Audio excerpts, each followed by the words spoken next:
Give me the mic, give me the mic, give me the mic. Ladies and gentlemen, children of all ages. If you follow basketball, you know Chilton Hoops. So this is really good right here. Yeah. Good evening, ladies and gentlemen, boys and girls all over the world. What's happening? What's going on with you guys? Shout out to my man Tony Tone. Just so you guys know, this whole thing that we put together, the intro, the graphics, that's my man Tony Tone. He takes care of all of that. That's how good he is, right? He handles all of that. That's who handles this good stuff, right? My man Tony Tone, he deals with that, and he does a fantastic job. To be clear, my man Tony Tone does a fantastic job. So, without further ado, I want to discuss something that I think is really interesting, because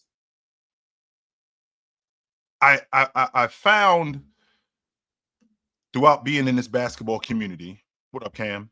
I found being in this basketball community that, you know, I get some double talk. I do. I get double talk, and it's hard for me to decipher.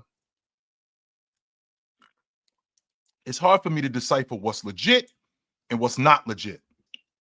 And I've always been a person who, I don't think that you can be in the upper echelon of players out the blue. I've never subscribed to that. Never. And I never will subscribe to that. That's just not the way I get down. It's not. You have to build up a resume in order to be talked about like this guy. You have to build up a resume to be talked about like that guy. You just can't have a fantastic year and then all of a sudden, yo, he nice like him. No, you're not. You're not. Because you didn't do what he did. Doing something for a long period of time, to me, matters. I care about that. Because if you do it once, if you do it once or do it twice, what that tells me is that it could possibly be a fluke. Prime example would be Halliburton. I was watching Halliburton last year around this time. I was almost in tears. How beautiful that basketball was. It was fantastic what I saw him doing. How he threaded the needle, how he was able to get the ball through tight windows, how he was able to manifest a transition offense and get guys involved like no other. It was reminiscent of the point guards that I grew up around. Stockton, Gary Payton, Jason Kidd, Magic, Isaiah Thomas, Mark Price. That's what I thought I was looking at. That's like Dennis Johnson. I thought I was looking at that, but I only got that for 1 year. And I'm thinking to myself, all right, well, guys like Jalen Brunson, who were on his ascension, and I will not argue that, right? I will not argue that at all, that guys like Jalen Brunson was on his ascension, and with Jalen Brunson being on his ascension, I think he was worthy of being in that conversation later on, considering what he had done. Like when he, like 2-3 years ago, when he was in Dallas and he had done what he had done in the playoffs, what he had done in the regular season, and then it had translated over to the playoffs. And then he got with the Knicks, and then it had translated over to the playoffs again. And then last year, then it had translated to the playoffs again. I mean, that stuff matters. That stuff 100% matters. But what I can't get behind is I can't get behind guys not building up a resume and being talked about like the guys in the front of the line. You could be one of the better players in the game, but when we're talking about the guys at the front of the line, no, you got more work to do.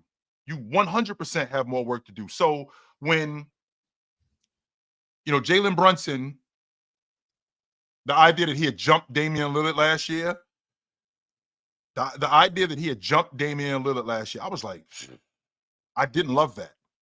I did not love that at all, because considering the fact that Damian Lillard did move over from Portland to Milwaukee, there was a transition period, right? With there being a transition period, there was some growing pains. He had to get used to playing with Giannis, but he still was playing. He still was playing like one of the better guards in the league. Still, now don't get me wrong. I thought Jalen Brunson played better last year, but now here we are again, and then this year, I'm looking at what Damian Lillard is doing. He started off slow, and then he got it back together. And I don't think that you can name 10 guards in the game better than him. I don't think you can name 10 league guards in the game better than him. I ain't even talking about just guards. I don't think you can name 10 league guards in the game better than him. Mm-mm. So the reason why is because the resume that Damian Lillard has built up. And because he built up that resume and he's continuing to play at an elite level, because he's still one of the elite guards, not just in the East, but in the NBA. If you think about the better guards in the game, right? You think about the better guards in the game.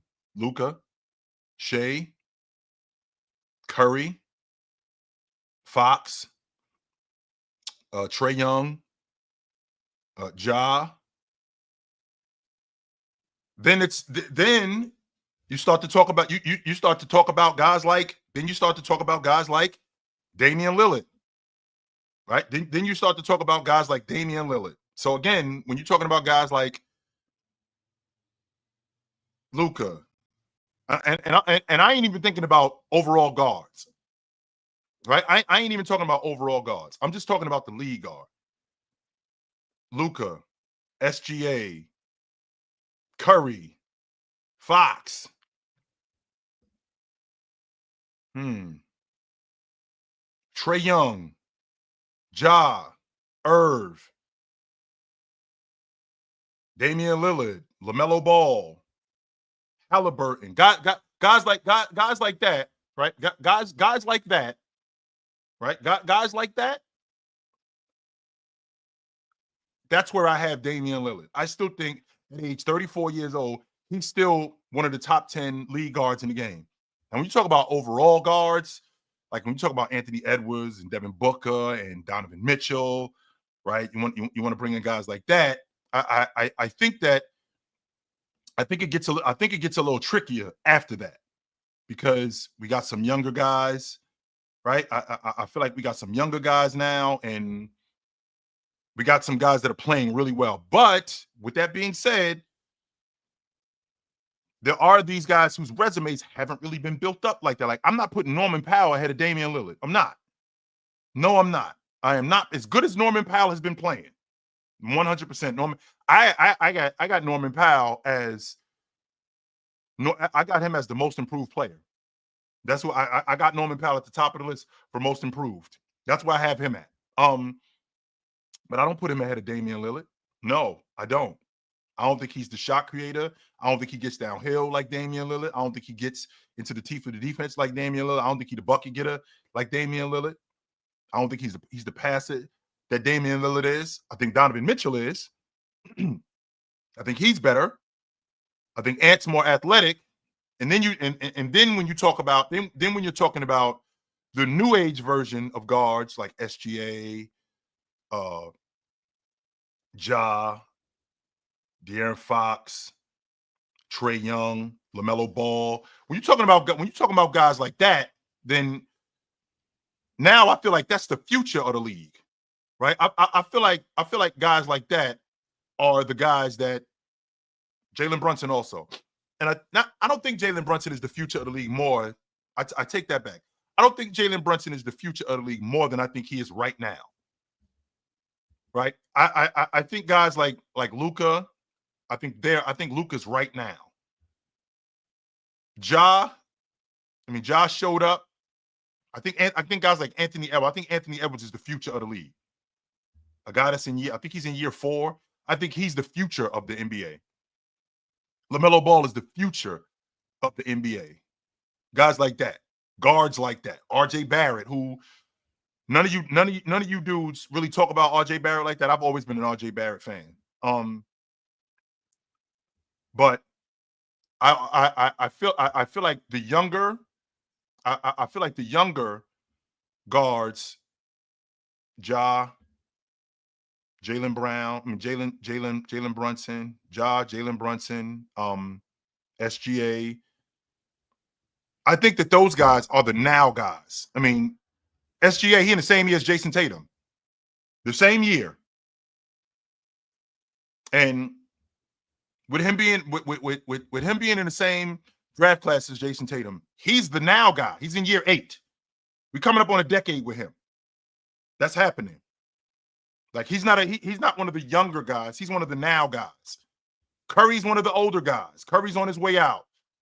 Damian Lillard on his way out, but still elite.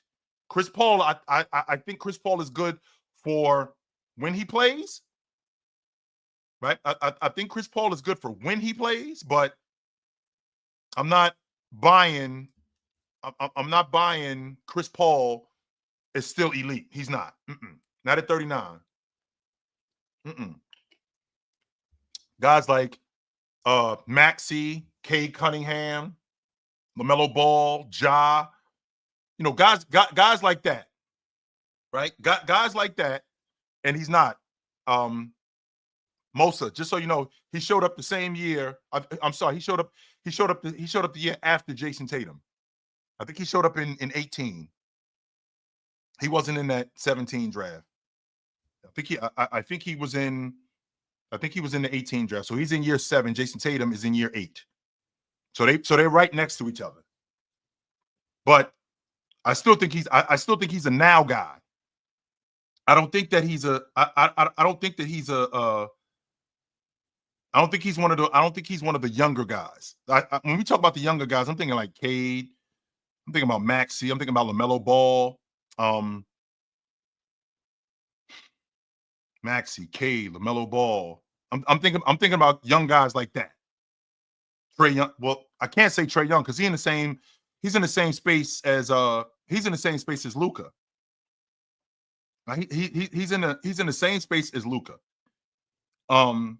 They're around the same age. They showed up the same time. But the future of the lead guard, or the future of the guard in the NBA, is what you see now. Even though I think the game is going to change in another 5 years, I think the archetype, which I think is nuts to me to even think about this, but the archetype of player, the archetype of point guard that's playing right now was playing 20 years ago. Right? Was playing 20 years ago, and I didn't subscribe to it. Like if you told me 20 plus years ago, yo, chill, Allen Iverson, Baron Davis, Chauncey Billups, Gilbert Arenas, that's the future of the lead guard in the NBA. That's what the lead guard is going to look like in the NBA. Gone are the days of Gary Payton and John Stockton, Jason Kidd. Gone are those guys. What you see now, Allen Iverson, Gilbert Arenas, Steve Francis, that's the future of that's what the NBA is going to look like 20 years from now. I would have told you that you was crazy. 20 years ago, 20 plus years ago, I would have told you was crazy. Hell no, that's not what the league guard is going to look like. When in reality, yeah, it is. That's what the league guard is. That's what it is. So, and Jaden asked the question, who's the last NBA player that went number 1 drafted below 6'4"? Irv in 2011. Yep, Irv in 2011. 6'4". Irv is 6 what? 6'1", 6'2"? Yeah, Irv in 2011. Yep. So I would have told you that you were crazy, but that's what the NBA is. So if I think about like stuff like this right here, Cade clears Jalen Green, and it's not close. Wow. I don't know. I don't know if I'm buying that. I mean, Jalen Green's jump shot has escaped him, but there was a time in March of 2024 where there was a conversation that was brought to my attention of who is better. This version of Jalen Green from March, from the beginning of March to around the playoffs, who's better? This Jalen Green or year 3 Kobe Bryant. I was like, ugh. And it's the Kobe Bryant in year 3 who was an all-pro. I was thinking to myself, nah, I'm not prepared to do that. I'm definitely not prepared to do that. Mm-mm. But the lead guard today, it's not that we didn't have it's not that we didn't have scoring guards in the past, because we did. Isaiah Thomas was a scoring guard. Magic was a scoring guard. Stockton could score. Stockton ended up moving his game to being more of a distributor when they got Jerry Sloan, because previous to Jerry Sloan, Stockton was a bucket getter. He was averaging 20 a game in the playoffs, 27 a game in the playoffs. He was doing that. That was going on. But when Jerry Sloan showed up, the offense ran more through Malone and he didn't score as much. He became more of a distributor. But we had scoring guards. Mark Price. Gary Payton was a 20 a game guy. And for the record, 20 a game 30 years ago was a lot of points for a guard, especially a lead guard, because that wasn't your job to score the basketball like that. It was not. The offense was ran through the big man.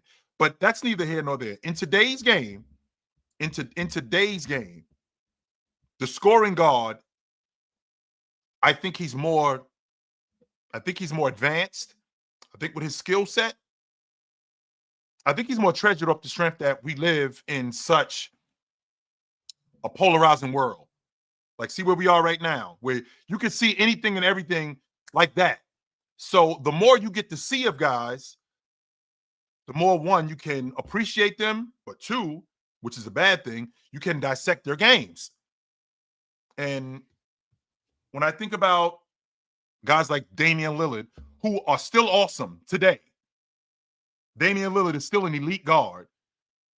He is the archetype from what we talked about 20 years ago, that if you telling me, yo, chill, Gilbert Arenas, Steve Francis, and Baron Davis, Allen Iverson, Chauncey Billups, that's what the league guard is going to look like 20 years from now. Damian Lillard is that archetype. That's who Damian Lillard is. Ja Morant is that archetype, which, I mean, I still think it's crazy to think that that's what the league guard looks like, but I don't give these guys enough credit for their ability to pass. For example, I watch Ja, and a lot of people are captivated, and I'm included in that, by Ja's ability to play above the rim. And I'm completely disregarding Ja as a distributor. He's one of the best distributors in the game, one of the best passers in the game. And I don't give him nearly as much credit. His vision, knowing who to get the ball to, knowing where to get them the ball, he knows exactly what to do and when to do it. But I get wrapped up in him being above the rim. I get wrapped up in him being a bucket getter, that kind of stuff goes by the wayside, when in reality, he is an awesome distributor. He's an awesome playmaker for other people. I think one of the main reasons why Jaren Jackson is as good as he is because of Ja's ability to pass. Because of Ja's ability to pass and Ja's ability to play make. I think he's one of those guys. And I wonder if Trey, I wonder if you felt like that. Did you feel like that? It's 2023 and it's December of 2023. Were you saying that last year at this time? I'm interested to know that. If you were saying this, rewind the clock, it's December of 2023. Were you saying Ja was a better passer in 2023 than Tyrese Halliburton? Were you saying that? And if you were saying that, I would love to know what brought you to that conclusion last year. No. Whether you're a fan of him or not, Trey, that doesn't matter to me. No, I'm not doing that. I'm asking you a simple question. Last year, in December of 2023, were you saying that Tyrese Halliburton and Ja Morant were not on the same level as passes? That Ja Morant was a better passer than Tyrese Halliburton? Were you saying that? That's a yes or no question, sir. That's all I'm asking. So I think that I think that when I look at where the lead guard is headed now, right? When I think about where the lead guard is headed now, I actually like the direction because I'm a fan of the scoring guard who can get other guys involved. I am very much the scoring guard. I'm very much a fan of the scoring guard who can get guys involved. And I was very much not against it, but I'm not a fan of league guards that shoot a lot. That's why I'm not a big fan of LaMelo Ball. I think he shoots too much for me. I wasn't a fan of Tony Parker. I thought he shot too much for me. Your job as the lead guard is to get other people involved. That's your job. And I was never a big fan of guards who shoot a lot. I am a fan of guards who can score. That's who I am a fan of. I'm a fan. I'm a fan of guards who can score. I'm a fan of guards who can score, but what they have to do is they have to get you involved too. I mean, I watched LaMelo Ball. I watched them play Milwaukee, and when I say 5 straight trips, I watched him come down and shoot the ball. 5 straight. I watched Russell Westbrook in the playoffs in 18. He took 43 shots when they played against Utah. 43 shots. I can't play with a lead guard that's shooting like that. I can't. There's no way I can do that. Mm-mm. There's no way that I can do that. No. Mm-mm. Mm-mm. No, I wasn't. I was not a fan of that. Mm-mm. I've never and I stand on it. I've never been a fan of league guards that shoot a lot. And no, I wasn't a fan of, even though James Harden was a bucket getter. Even though James Harden was a bucket getter, I've never been a fan of guards because I play me as a 2 guard. I play off of you. And if and what I'm imagining is I'm imagining a guy that I'm playing with that's shooting that much. How am I going to get involved? Am I just supposed to get my own shots? Or is that not your responsibility? Was I not am I not supposed to play off of you? Because those times when I was watching James Harden, going for 36 and 37 and 50, and I mean it was fantastic, no doubt about that. And it was eye-popping. I'm just not a fan of that. And I'm not a fan of that because as a lead guard, I feel like your job is to get other people involved. I want you to score though. I 100% want you to score. What I'm not trying to hear is I'm not trying to hear you like what LaMelo Ball is. I think LaMelo Ball averaged 23 shots a game. Why are you shooting that much?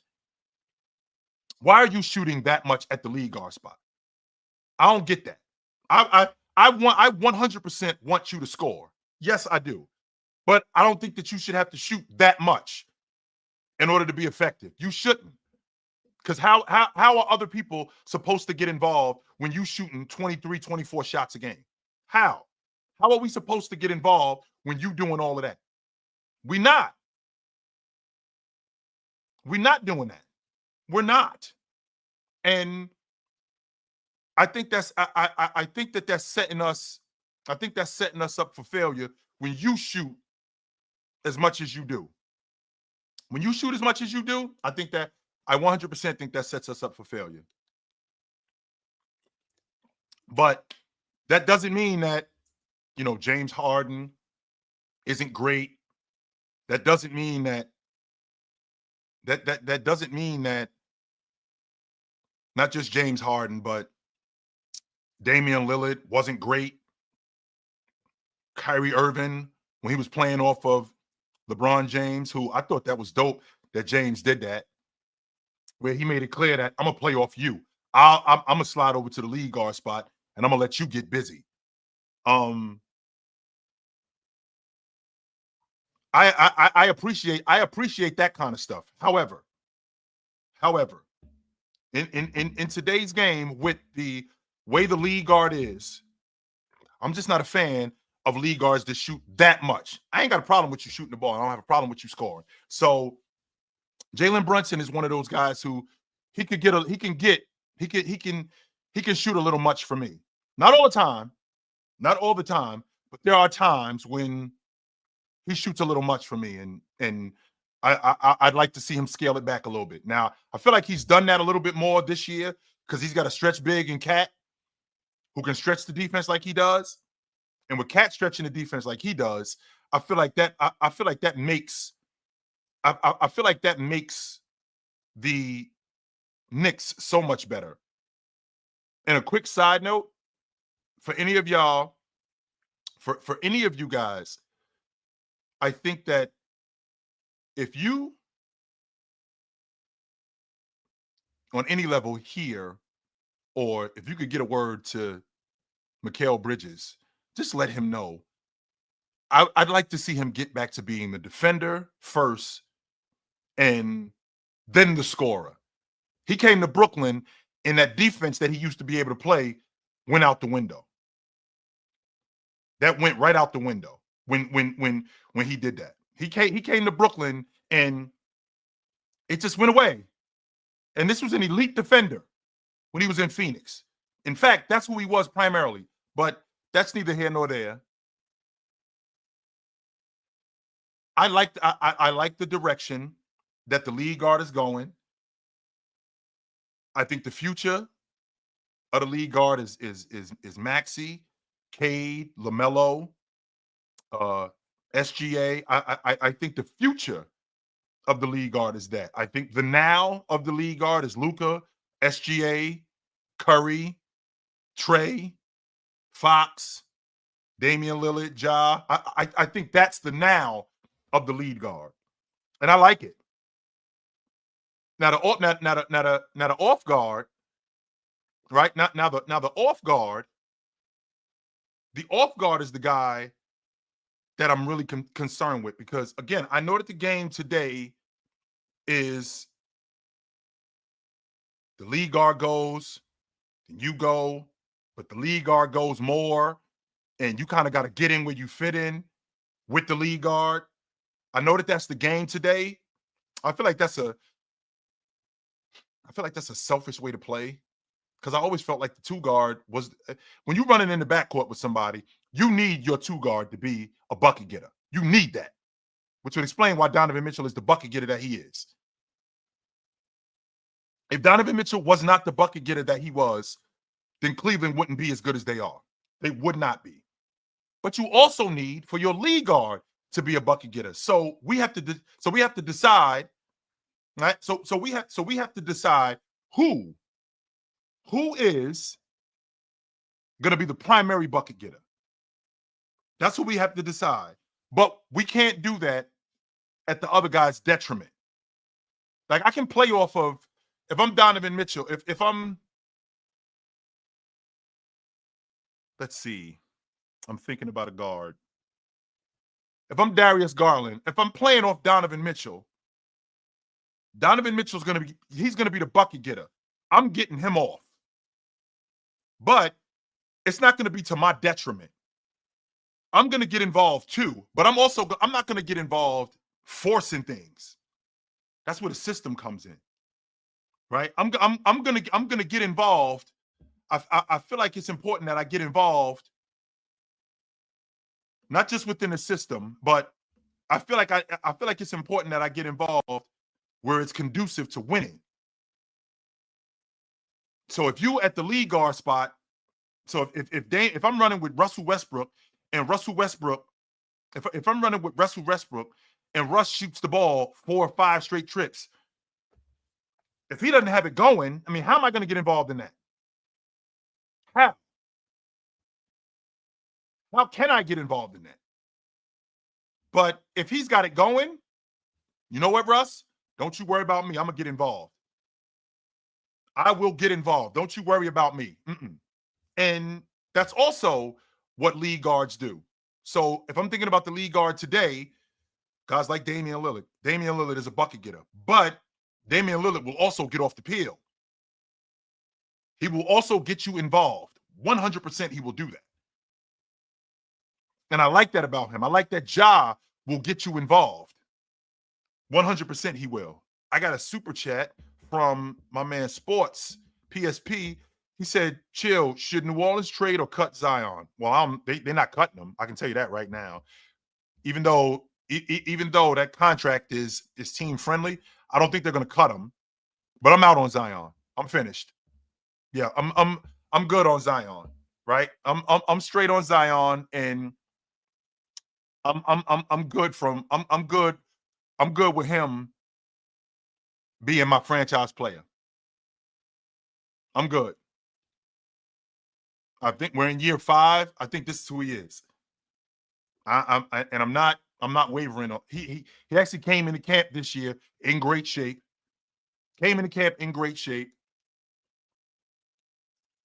He looked great, and he still broke down. So I'm I'm I'm I'm good on Ja. I mean not Ja. I'm sorry. I'm good on Zion. I think he is who he is. But the the the best lead guards in the game, in my estimation, are Luka, SGA, Curry, right? Luka, SGA, Curry, Luka, SGA, Curry, Fox. Nope. Luka, SGA, Curry, Brunson,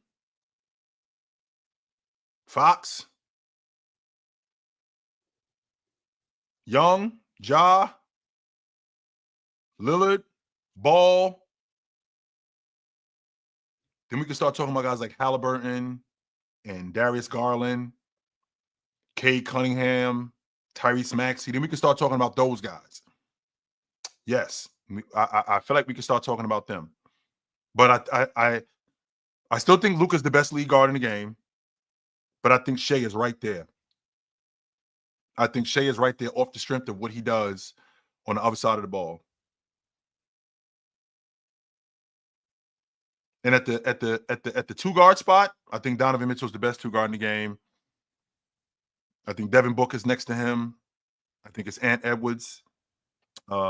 I think Irv. I think Irv is right there also in the top 5. I wish that I wish that the Celtics would have originally started, right. I wish that the Celtics would have originally started what I thought that they would have started, which is have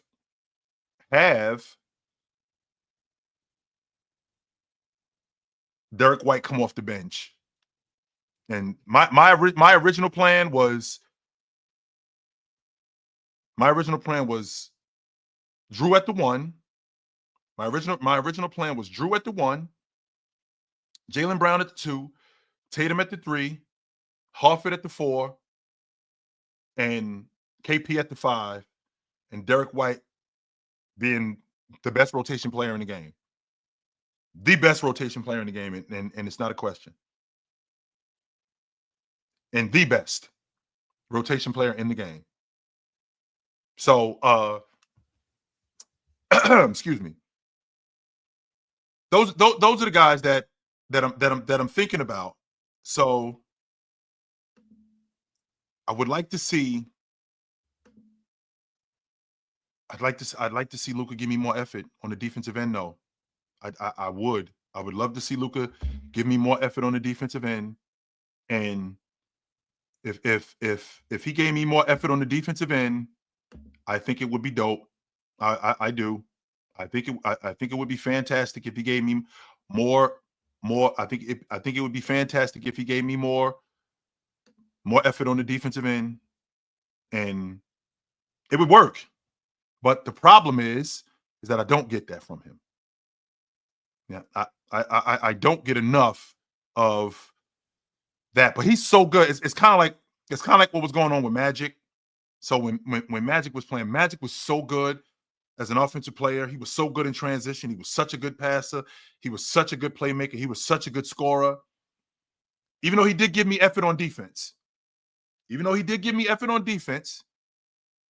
was such a good player on the offensive side of the ball that it kind of went by the wayside. It kind of threw a monkey wrench in everything because he was just so good, and a lot of people just let that go. Which I'm still not a fan of disregarding being the steals leader. I mean, Curry was the steals leader, right? And with Curry being a steals leader, right, and with Curry being a steals leader, I still feel like Curry did compete on the defensive end. Curry 100% competed on the defensive end, and I think that's what's going on with. I think that's what's going on with Luka. People expect Luka because he's so good offensively. People expect him. People expect him to be that good on the defensive end, and I've never asked that from him. Never.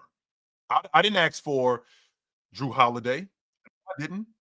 I never asked for Drew Holiday. Never, because I know that that's not him. I know that that's not who he is. Right. I never asked. I never asked for Dennis Johnson. I never asked for Drew Holiday. Right. I never asked for Marcus Smart. Never. But what I always asked for was I always asked for effort from him. But he's so good as an offensive player that it kind of goes by the wayside. It just does. It 100% does. So I like the direction that the league guard is going. I do. I like the direction that the league guard is going in, and I'm here for it. I'm 100% here for it because I feel like you got to change with the times.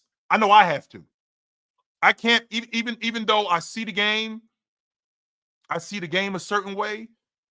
I know that okay, this is not the way the game is played anymore. It's played from the outside in. That's what the game is. And initially I didn't like it, but I respect it now because it is conducive to winning. Sometimes it could be a little raggedy and it could get on my nerves because I think that when you play that way where you're playing solely at the long ball line or primarily at the long ball line, you take away from other aspects of your game.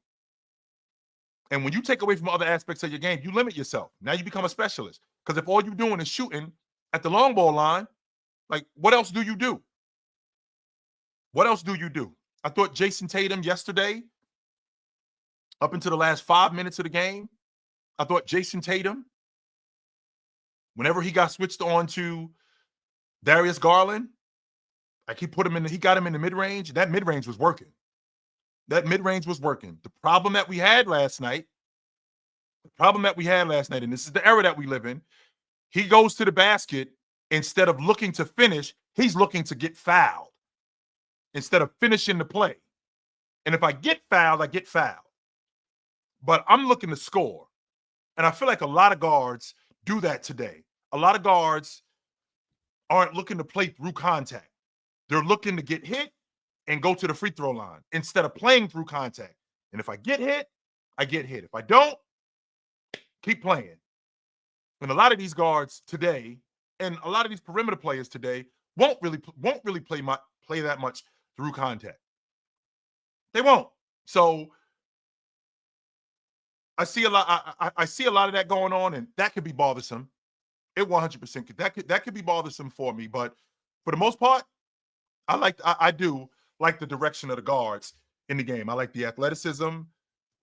Excuse me. I like the athleticism. I like how these guys compete. I like their skill level. Like I said, I would like to see. I would like to see guys be more versatile as a bucket getter. It doesn't just have to be at the long ball line or at the rim, man. That in between in that mid post game, kind of like what Kyrie Irving does. If I could see more of that, I think we'd see more versatile guards, right? I think we would see more versatile guards if I saw that, because the guy playing at the long ball line, I think that's effective. And Steph Curry and Klay Thompson showed that you can win the NBA championship as a jump shooting team. The Boston Celtics proved that you could win the NBA championship as a jump shooting team. They proved that, and it works. The question is when teams become better jump shooting teams like you. I don't think that there's anybody in the league like that right now, but when teams become better jump shooting teams and now they're able to compete with you, is that all you're going to do? Is you're just going to try to outshoot people? Or can you make your game more versatile?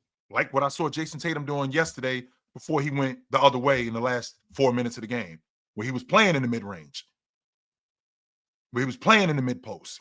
Can you, as a lead guard, can you play more in between when this isn't working?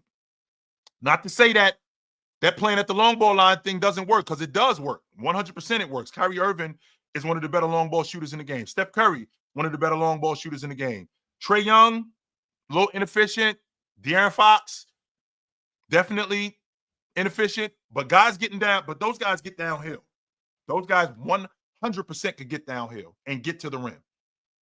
I think that they would be a lot better if they had that in between in their game, because it just makes them more productive. It makes them way more productive. So I like the way the game is going, though. I do. I like the way the game is going. I like what I'm seeing from the lead guard spot, and I see what's going on. So you have to, as an older guy, one of the things that I've learned, two things happens: adapt or die. It's that simple. Adapt or die. So it's not 1993 anymore. It's not. It is not 1995. It's not. And a lot of these guys that I want to see play are gone. It's not 2002 anymore. It's not. That was 20 plus years ago. It's not. That's not going on anymore. A lot of these guys that I want to see still play, no, they ain't doing that no more. So I have to adapt with what's going on today. I have to. So I'm waiting from you guys, though. The state of the league guard. Who's next? Who is legit now and who's next? What up? Hey, what up, Chill? Audio all good? Yep. Yeah, man. I think the growing trend we're seeing with the point guard position specifically is that when we hear the term point forward, right? That is usually now what is becoming the point guard, in terms of the fact that the average point guard now is much taller than the average point guard 15, 20 years ago, right? Is he? Is he though? I mean, Steve Francis 6'3". Jason Kidd was 6'4". Chauncey Billups was 6'4". I Baron think we're Davis was reaching. 6'3". Well, let's look at the list, right? Who would we say is a top 5 point guards in the NBA right now? I So think Luka goes 6'7". Luka, Shea Shea goes 6'7", 6'6". 6'8". Nope, Shea about 6'6", 6'5", 6'6". I thought he was 6'7". I might No, be he ain't wrong. that big. He about 6'5", 6'6". Curry, he about 6'3". Curry is the one I look at and I say, yes, that's the only. De'Aaron Fox, he about 6'3", 6'4". Ja's 6'2". Damian Lillard 6'2". Trae Young is 6'1". So I mean, these big guards that you talk about, that I mean, Tyrese Halliburton, I think he goes about 6'4", 6'5", but that's not much bigger than Jason Kidd.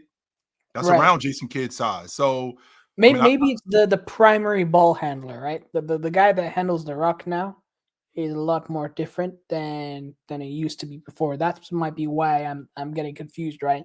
You know, you have a lot of these teams who they have a lot of these big guys handling the ball because they're just so hard to stop in the paint, and then you do these drive and kick offenses that cause problems for other teams, right? Right. I think I'm with you when it comes to the 2 guard position, where all of these guards now they're almost like combo guards, if that makes sense. Yep. And that means the two guards, their skills have become more specific, and their ability on and off the ball have to be at a much higher standard for them to be elite, right?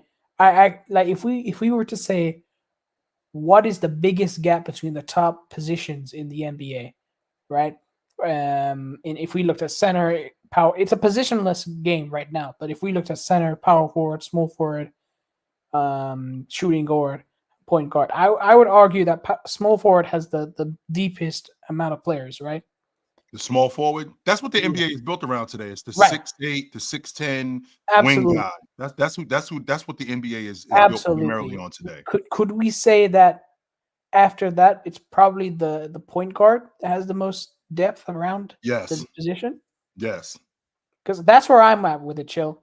That's where I'm looking at the game right now. It's looking at the small point guards and the small forwards which are running the game. Like, if you look at this next draft coming up, those are the type of players that are being developed now.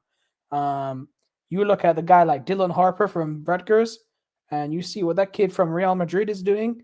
Who just joined BYU. The other, I can't.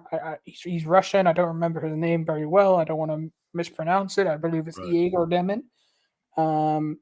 6'9" point guard, can shoot, can handle, can dribble, can pass. You're seeing a lot of these guys coming through the ranks within the collegiate and FIBA system. Yep. And I believe we're only going to see more of those guys coming out right now. It's the dominant physical players that we don't have a lot of in the NBA right now. You know, those are very hard to find, right? Wemby was meant to be one of those guys. I think he's taking a different career path. He's taking a different choice of what he wants to be, and we'll see how that goes for him. It didn't hurt that he grew to 7'4". Right, Exactly. exactly. He's really a 6'6", 6'7" guy in a 7'4" body. Absolutely, That's really what he is. He plays like when people are making the Kevin Durant comparisons, I can see why. I don't think that's ridiculous to have those comparisons. It's not. And those, but it's like when you look at the top teams in the NBA, how many of them are led by a point guard? Like the that's top teams in the league. Well, the Celtics aren't. The Cavs aren't.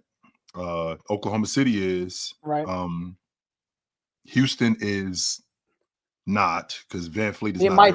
That's an interesting conversation in a year or two time. They might be, but right now they're not. No, they're not. If I'm thinking about the top team, I mean Memphis. I mean they're led by their lead guard. Are we saying New York? The Knicks, yes, they're led by Brunson. So sure, yeah, there's a few. There's definitely a few guys. Yes, there's a few. So good to talk to you, Adrian. I appreciate you, brother. Good to talk to yeah. What up? Hello. What up? Hey, I just had a question regarding your stance on Kyrie Irving. I heard at the last part of your segment you was talking about how Kyrie Irving has the ability to shoot the ball, long ball at an exceptionally great rate. I mean, he's shooting over 45% right now, but he also has that mid-range game, that post game, and his remarkable finishing ability. So I just wanted to know, I know you had him in your top 5 for 2 guards, but I wanted to kind of get your opinion on where does he stand as far as all-time guards, just with his remarkable ability on the basketball court. Is it more than just his ability? Is it him not being able to win at a high level? Like, where do you stand with Kyrie? So when you talk about guards, overall guards, so Jordan, Magic, Bryant, Curry, Jerry West, actually Oscar Robertson, Jerry West, Jason Kidd, Stockton. I'm thinking about guards. Yeah. Right. I'm thinking about guards. And what they bring as a unit. So it's hard for me to put Kyrie Irving as a top 10 guard all time. I don't think he was better. I'm not sure he was better than James Harden, Allen Iverson. I'm thinking about guys on. I'm thinking about guys on the back end. Dwayne Wade, Isaiah Thomas. I think you can make an argument for him being top 15 though. I won't argue that. But I think the mishaps in the playoffs, in the regular season, he's been fantastic, and he's had runs in the playoffs where he's gotten busy. The problem is that's been so long ago. Mhm. Like what we've seen from him recently. And I don't just care about the playoffs. I want to make sure that I'm clear about that. You know, Yep. Kyrie Irving is one of the most efficient guys in the regular season that I've seen. Yeah. He's definitely around that 50, 40, 90 guy. Like almost every year. 100% he's that. And that's largely due to his versatility as a scorer and as a bucket getter. That's largely due to that. So with that, you know, I can't deny him being as good a scorer as he is. I can't deny that. It's just we have witnessed him in the postseason. There's been a lot of mishaps. I mean, in 21, well, in 20, he didn't play in the postseason when Brooklyn made the playoffs. Yep. In 21, he rolled his ankle. Yeah. And I mean, I think they had a real good shot at beating Milwaukee. Yeah. In 22, they get smoked in the first round. And he had that one good game in the first game against Boston, and he was pedestrian after that. In 23, we didn't see him in the playoffs. And then last year, I mean, he was damn good throughout the course of the regular season. He got busy. 100% he got busy. And I enjoyed watching him. One of the main reasons why Dallas was where they were as a top 5 seed was because of Irv. And his, like I said, and his versatility. And last year and this year, not even last year. If I'm being honest, last year was the start of it. Well, maybe I've recognized it more that Irv competed more on the defensive end. He didn't do that in 22. He wouldn't even compete on the defensive end. It was just get him the ball and let him rock. And that's just not going to work. But in terms of him being an all-time great guard, I think you can make a legit case for him being top 15. Top 10, okay. I think we asking a lot. Okay. I do. Yeah. And your standpoint for him not cracking that top 10 is the mishaps in the playoffs. That's your biggest gripe with him. And there's so many. There's so many great guards. Yeah, man. And as good as he and don't get me wrong, Tree. There's guards who have mishaps. I mean, I watched Stockton in '89. He wasn't good in the playoffs. I watched Stockton in '95. They were better than the Rockets. Yeah. And he didn't play good. I watched Stockton in '93. So I mean, Isaiah in '86 when they lost to Atlanta. I mean, we've had guards have mishaps and not be very good. Yeah. Not be very good. I feel like with Irv, it's just one thing after the next. That's the problem. Like in 18, he didn't play in the playoffs, and Celtics ended up in the East Finals. In 19, it was his worst shooting performance of his career. They got smoked by Milwaukee. In 20, he didn't play in the playoffs. In 21, he gets hurt again. In 22, they get swept. Stuff like that. It's just one thing after the next with him. I think that's where the separator is with me with him. Okay. Yep. All right. Thank you. Yep.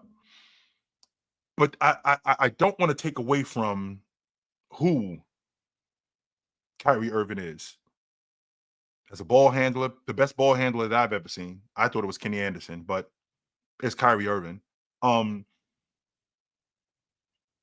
As a scorer, and how versatile he is as a scorer, can get whatever shot he wants. He's awesome in the mid-range, and you can't foul him. We have guards that you can foul who aren't very good. Like Rajon Rondo wasn't good at the stripe. That made him a liability at the end of games. When you got a 60% free throw shooter, when you can foul Russell Westbrook in the meat and potatoes of games, because Russell Westbrook is a subpar free throw shooter. That's not the case with Irv. That's not the case with Mark Price. That's not the case with Steph Curry. Because these guys are money. That's not the case with Steve Nash. Excuse me. That's not the case with Steve Nash. And when you got a guy that's that versatile, that can knock down mid-range shots, not only can he knock down mid-range shots, he can knock down the long ball. He's great in transition. I'm just thinking about offensively. I'm not talking about on the defensive side of the basketball. I'm just talking about offensively. How good he is and how dynamic Kyrie Irving is. It's pretty incredible that he hasn't had the playoff success that I would expect him to have. It's pretty remarkable that he isn't better in the postseason than I thought he would be. It's incredible that he hasn't done that. Mars, what's up, brother? I didn't know you was here. What's going on, Mars?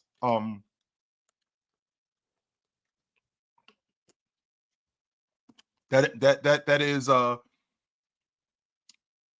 that's one gripe that I have about him. As good as he is, as good as he is, how much better I expected him to be in the postseason, and it hasn't happened that way.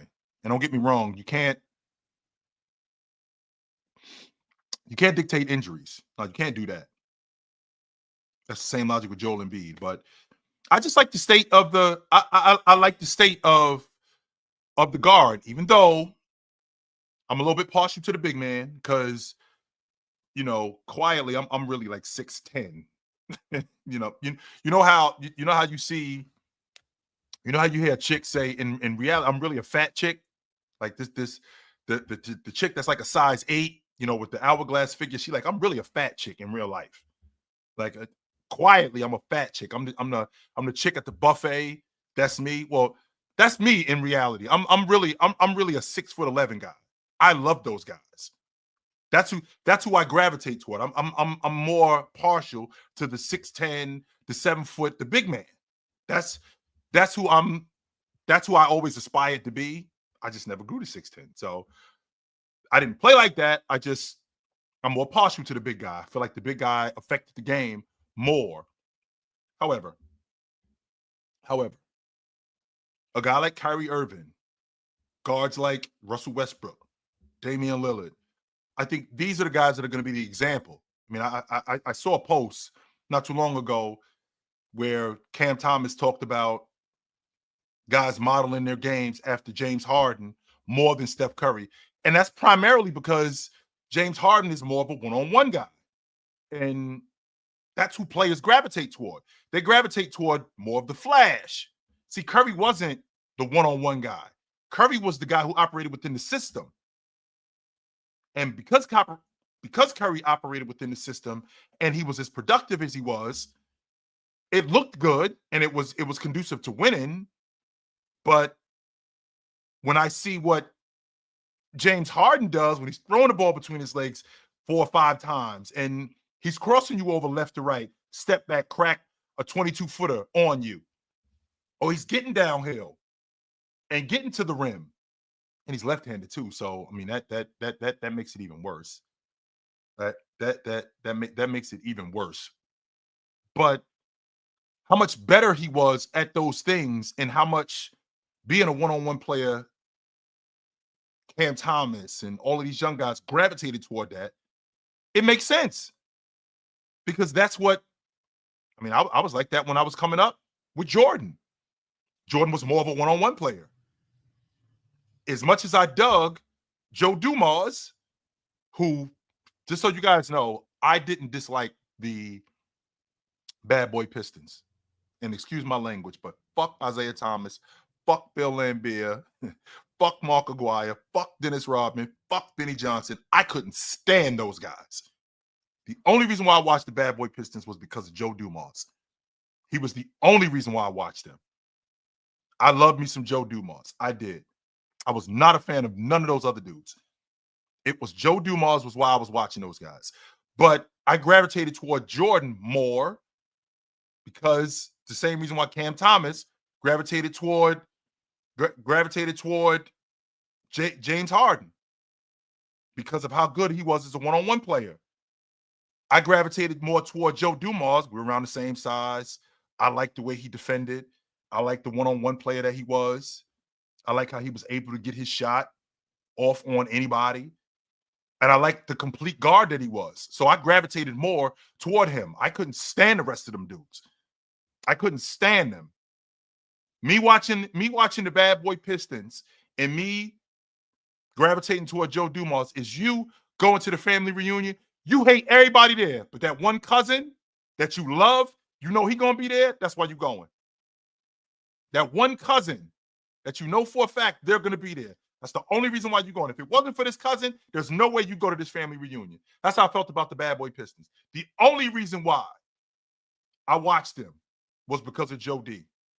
The only reason. I couldn't care less. I couldn't care less about the rest of them dudes. So I understand Cam Thomas, where he is, why he's gravitating toward James Harden, because I did the same thing with Jordan. I did the same thing with Joe Dumars. The exact same thing with Joe Dumars. So it does make sense. Curry was more of a system guy. Curry operated more within the system. That's not to take away from, because when people hear system, immediately they think, well, you really wasn't that nice. It was just a system. But everybody plays in a system. I mean, the triangle offense is a system. Jordan played in the triangle. Shaq played in the triangle. Kobe Bryant played in the triangle. So everybody operates within the system. So it's not like the system hampers guys. In fact, the system can enhance a guy's game.